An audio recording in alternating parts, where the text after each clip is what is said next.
Welcome back to part 3 of this EEL series titled, The Profound Cancer Cure Breakout Cover-Up. The following content focuses on the controversial cancer cure introduced to the medical industry by Stanislaw R. Burzynski, and the various obstacles he faced to prove the validity of his medical practice and findings. The is an EBIT playback publication. The sectioned areas within this presentation will be the focus of the topic matters shown in the table list. You can pause the video to overlook them if you like. And now onto the main content. Chapter 4. Burzynski's medical license and practice placed in jeopardy. A bedazzled Dr. Burzynski was still caught in a catch-22 scenario. He didn't know what disciplinary actions the Texas Medical Board was planning to take against him, despite being allowed to continue conducting his treatment sessions on patients. At first, he's told that he wouldn't be in violation when practicing his cancer-killing method. However, all of that changed after a series of following notices from the Texas State Board were continually issued to him. Director Bill Campbell, serving on the board, seemed to be the one backing Burzynski into a corner.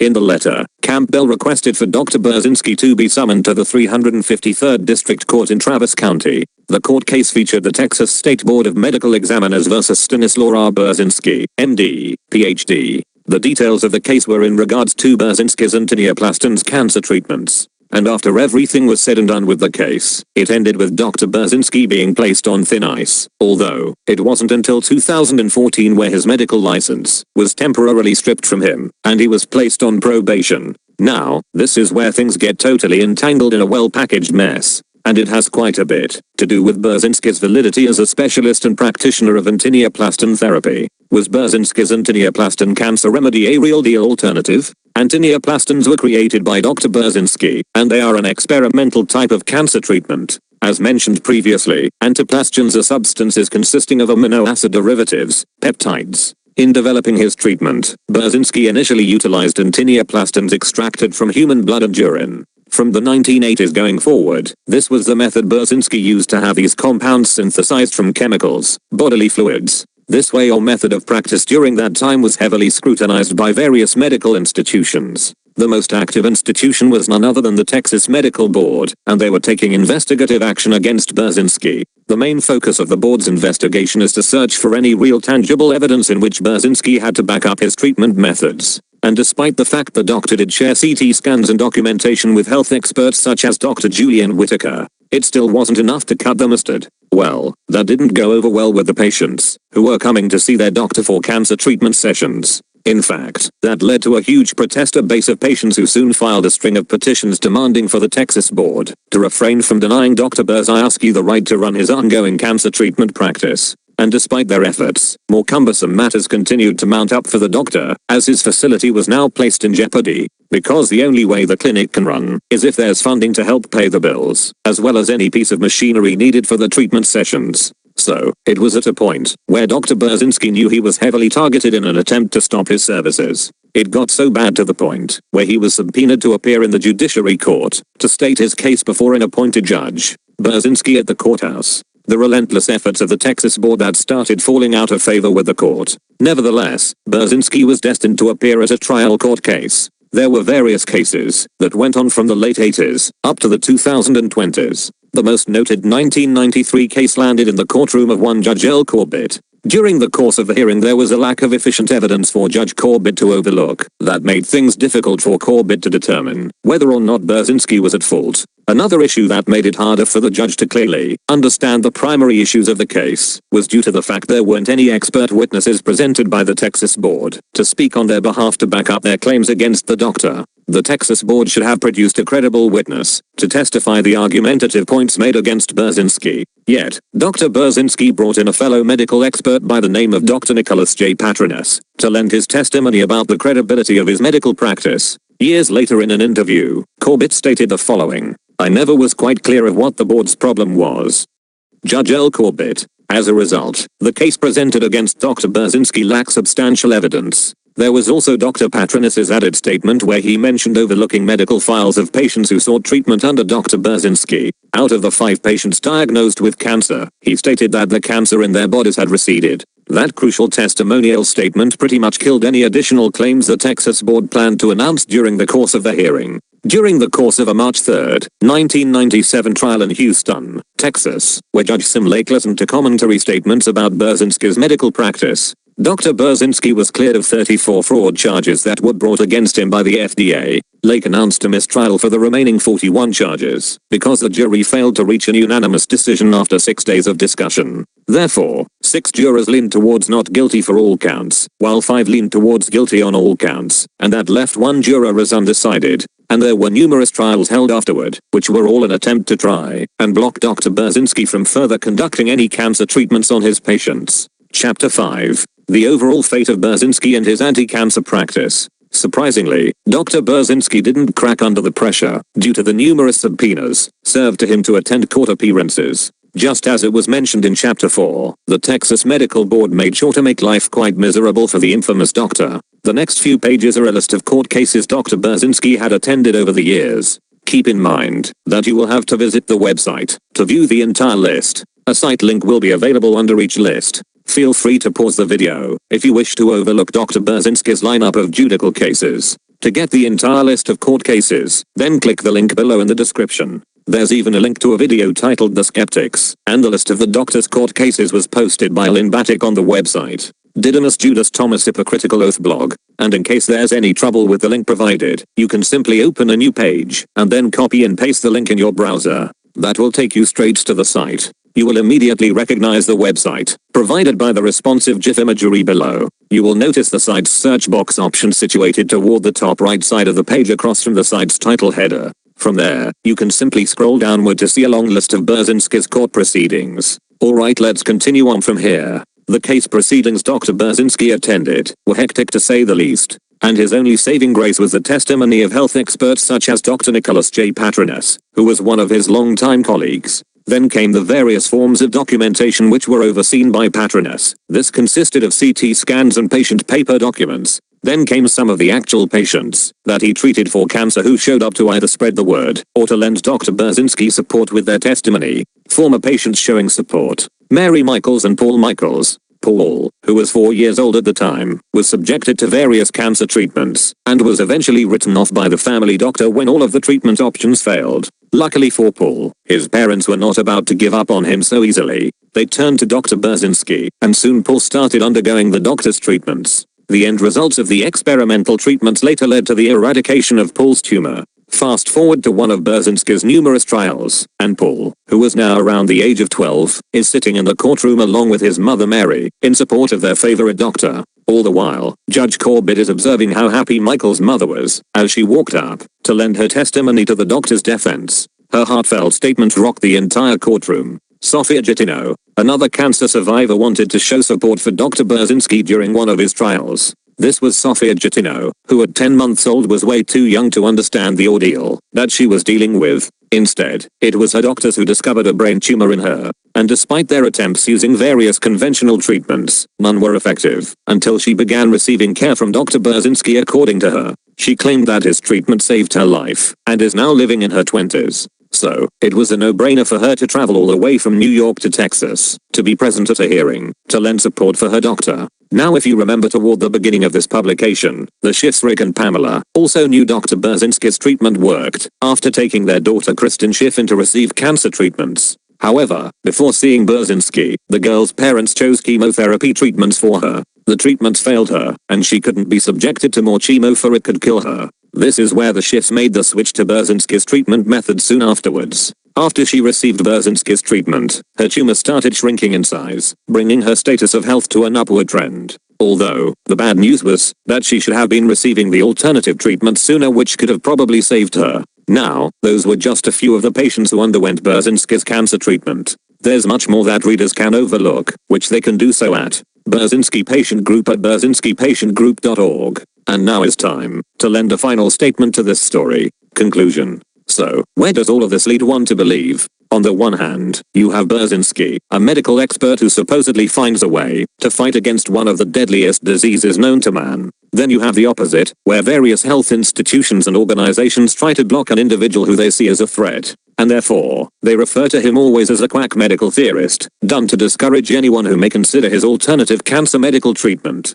Following that were the train line of court hearings, where Dr. Burzynski is dealing with ongoing subpoenas and harassment in an attempt to disrupt his medical practice. After that came former patients and supporters. They were literally showing up at his court trial cases. At some of the trials, protesters picketed signs in protest against the Texas Board of Medical Examiners and the FDA to stop harassing the doctor. It even got to a point where the FDA took further steps to try and get Dr. Burzynski thrown in prison. Now, there was a very interesting fact behind that attempt, much of which surely had to do with the doctor's pill manufacturing business he had at his disposal. And that no doubt harkens back to the major drug companies and corporations, or what many have come to know as Big Pharma. It's just too much money tied into the medical drug industry. According to Statista.com, the global pharmaceutical industry generated $1.48 trillion in revenue in 2022. So, the last thing the medical community wants to see is some barely known upstart medical doctor making their way onto the scene cornering a major part of the medical market. It's all about greed, power, and control because it deals with the one thing that has a huge amount of governing power over the masses: money. And for those who are thinking, how can money rule their way of moral thinking? If anyone doubts that's the case, then how can they explain why criminals set out to commit crimes? Well, they're obviously committing crimes to illegally enrich themselves, even though it's far below a significant amount of quick revenue gain. Judging from Dr. Burzynski's story, he was largely targeted for stepping on toes of the major medical and drug companies. These are big-time players within the medical industry making boatloads of profit year after year. And the money wagon doesn't stop there, because you also have members of the mafia, the cartels, the yakuza, among other syndicate organizations cashing in through their distribution operations to drug users. Oh yeah, the drug companies make boatloads of money off of them too. So, it's all about controlling the product and money supply. Although, the good doctor had a secret weapon unbeknownst to them. And you're probably wondering, what arsenal did he have in his employ? Why, it was his very own drug manufacturing facility. Could one even have ever imagined this? Well, surely not the FDA. Not even the Texas board could have seen that one coming 10,000 miles away, let alone starting from the first mile out. So you see, this was what they really wanted to know about Burzynski's resources. They wanted to know how he was able to continually produce the necessary element that helped him save patients with his cancer remedy concoction. And it makes sense to have an operation like this set up, because surely he needed a way to pay the bills, to keep it purring along like a fine-tuned engine. Same time, he can make enough money for himself in the process, while curing patients. So basically that's the payoff. Although, that's just a hypothetical guess at best. And now that brings me to the last point to all of this. At the end of the day, anyone who is not a part of that 1% club, maybe 2% not entirely sure, then it's all bets off. Period. Honestly, the average person is looked down upon, and is not valued for much in this world today. This is especially the case living in a highly corrupt and chaotic 2020 decade we now inhabit.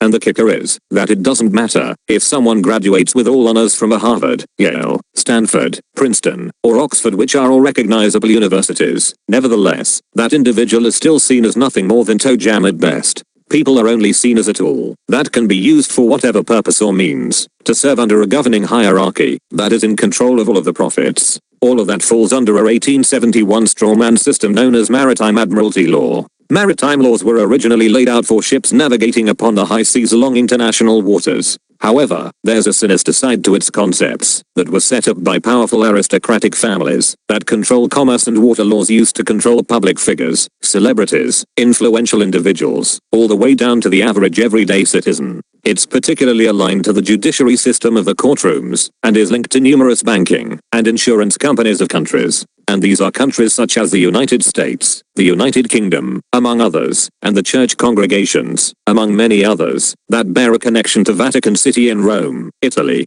Basically, every major industry is controlled by a powerful hierarchy, and the medical industry, Big Pharma, among other commerce industry markets, will adhere to a governed monetary source. So, when it comes to Dr. Burzynski, he is seen as an outsider by these medical institutions. And outsiders trying to position themselves in these already established infrastructures will be automatically labeled as a financial threat. This is what Dr. Burzynski unfortunately had experienced as he was summoned in and out of courtroom hearings for well over a decade. It's because he is seen as a threat, or threat that could cost the medical industry a lot of cold hard cash. Because the basic principle that always applies to the medical industry are the people who have been stricken with some types of debilitating disease, and individuals who are either going for treatment or taking medication to either manage or help kill off a life-threatening disease takes serious capital to cover a huge medical bill. That right there is what is best described as crooked capitalism, and that is what people must realize. So, on an ending note, Burzynski's treatment may be quite pricey, but then you have to think about all of what will have to be maintained to run an operation like his.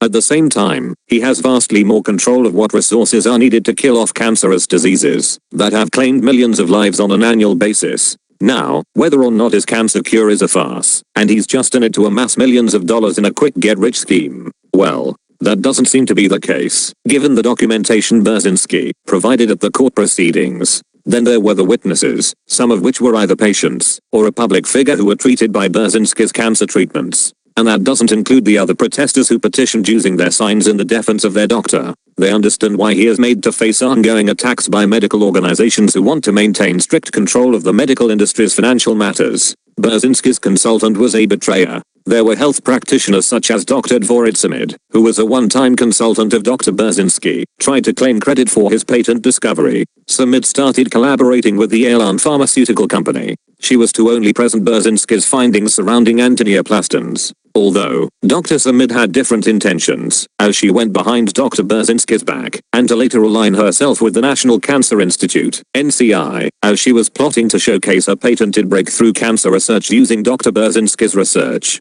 She soon winded up front page of a cover story titled Drive Samid and Antineoplastons in a 1990 issue of Oncology News.